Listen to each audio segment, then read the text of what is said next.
on va retrouver Georges pour parler de pommes, et plus spécifiquement de récolte de pommes.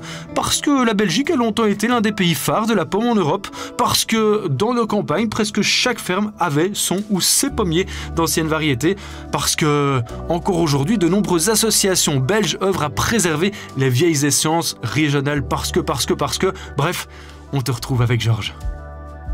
Dis Georges, ce pommier, il a porté à merveille, il est incroyable. C'est une année en fruits, c'est terrible. Comment sais-tu que les pommes sont arrivées à maturité et que tu peux les cueillir? Tu en prends une, tu l'inclines vers le haut, et voilà, elle vient toute seule. Ah ouais, voilà. Facile.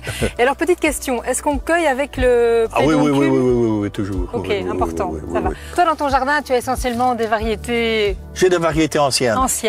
Il y a les variétés RGF, ressources génétiques fruitières, qui sont conseillées pour le grand public, pour des qualités gustatives, de résistance aux maladies, de productivité. Et on les trouve chez les pépiniéristes spécialisés. D'accord, donc si vous pensez à planter des fruitiers, tournez-vous vers ces variétés locales, oui. Si possible, pour toutes les raisons que Georges a évoquées.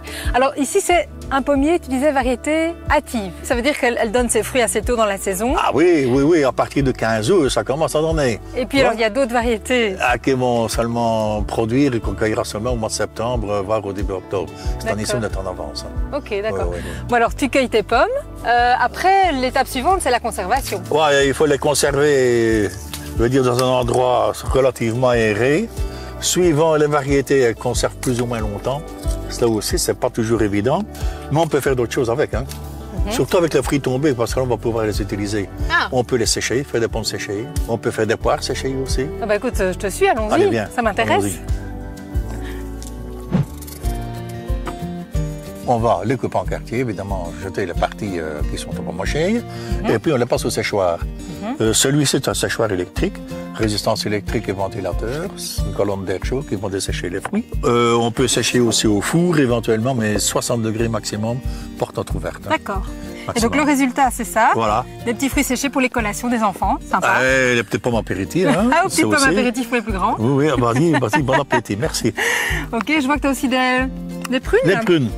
Les prunes, c'est un peu plus délicat. Il y a une couche céreuse sur la prune, sur les fruits. Il faudra l'enlever au chaud avec un peu de cristaux dessous. On les rase par la suite, ne pas oublier de les dénoyauter.